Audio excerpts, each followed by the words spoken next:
Ndërsa ato që drejtësia e Zotit dhe veprat e tij e lajnë humje, askush se ndihmon përveç Allahut. Të gjithë dëshmojmë se Allahu është i vetëm i bashkë në adhurim, në krijim, në sundim dhe në gjithçka nuk ka të ngjashëm me krijesat e tij veçantë.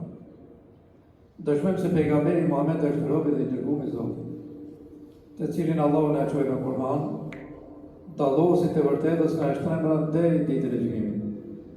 Mëshira Allahu të qoftë mbi pejgamberin sallallahu alaihi wasallam, mbi familjen e tij të pastër dhe për mbi të gjithë ato besimtarë dhe besimtare që e kanë ndjekur rrugën e tij deri në ditën e gjykimit.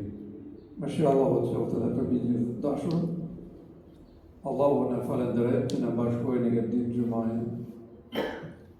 Ajetin që e përmendëm për xhumën e sotshme, sigurisht që e kemi përmendur edhe herë tjera. Allahu ju drejtohet besimtarëve dhe ju thotë: o ju që keni besuar, mos hyni në shtëpitë e tjerëve pa kërku leje dhe pa i përshëndet banorët e asaj shtëpie. Pejgamberi sallallahu alaihi wasallam tha kur të shkoni tek një shtëpi, kërkoni leje për të hyrë aty.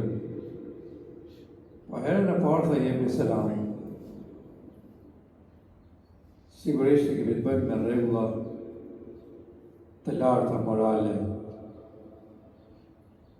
Do të thonë njeriu, besimtarja, duhet pajiset me morale të larta.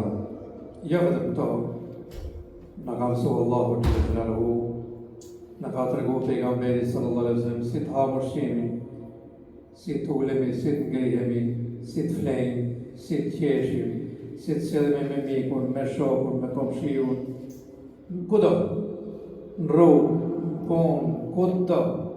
Dhe me thonë nuk kalon hapësirë që ne të bëjmë mas qefit tonë dhe të bëjmë gabime. Por na ka treguar rregulla dhe morale të larta.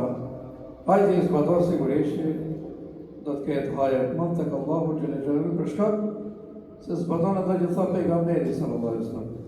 Po pse ka qenë rëndësishme hyrja tek shtëpia e tjetrit?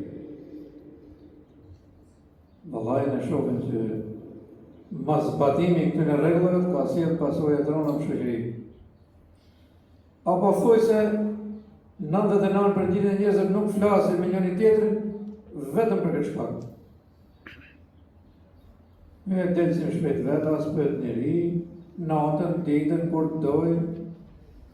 Ata të që Zotin na ruaj të pinë ndryshim. Çerke prej këtij e kom. Më ka ardhur ditën që e vëdhjen. Ta afrët prego. Allahu xhallahu thot s'ka. Kujdes. Edhe fëmijët e juaj do marrin leje kur vjen aty. Edhe fëmijët e juaj. Jo han këtu. Ka të mundesh. Mas hyni do të përshëndet të tjerët pa kërku leje. Përshëndetet me selam. Vallahi, sigurisht që keni hallë dhe probleme për të kontaktuar me njëri tjetrin. Nga më të ndryshme. Qoftë edhe për vizitë. Pa ndonjë gjatë madhe që vizitat ne kemi sunet bësh tek njëri tjetri. Por me kujdes dhe me sinqeritet madh. Të gjendesh para portës tjetrit është përgjegjësi e madhe. Përgjegjësi shumë e madhe. Do të thonë, do të kesh një justifikim. I e shok, i e mik, i e natën, i e ditën, një gjatë të kesh. Pra kur të shkosh tek shtëpia tjetër. Pra nëse i e shok mik, thret atje. Elhamdulillah kanë dalë dhe telefonat që e lajmëra me telefon. Munges telefonin, tërket aty ke porta. Edhe nëse të dhonë leja që me hynë kur dush e si dush, mas e shfrytëzohet leja. 1% shfrytëzohet. Sa vetëm mbrana portës, ja kom leje me hynë me dalë mbrana shtëpi, mas e shfrytëzohet gjithë. Gjysmën, çerekun e asaj leje. Që të mos kesh pasojë të ardhme, mos kesh keq kuptime. keni parasysh, mos të kesh. Por nëse hesim me këtë që na thotë Allahu të lejë, me kujdes, mos hyni, pa u marrë vesh, pa lajmëru. Të shtej lajmëra me telefon, orë gjë e madhe në fare. A je në shtëpi, si je në shtëpi. Kjo ka të mirë të dojë. Po ka një të keqe që Allahu në rujt nëse rrajnë, marrohë. Aja është ke porta jote, ti i thonë nuk jam shtëpi, normalisht jetë ke shtëpia. Allah e ke strullohet, ma. Strullohet, ma. Pra mund gjinesh tek shtëpia e shokut e mikut e vllajt për të bënë vizitë. Kërko leje si masajt e tha pejgamberi sallallahu alaihi wasallam.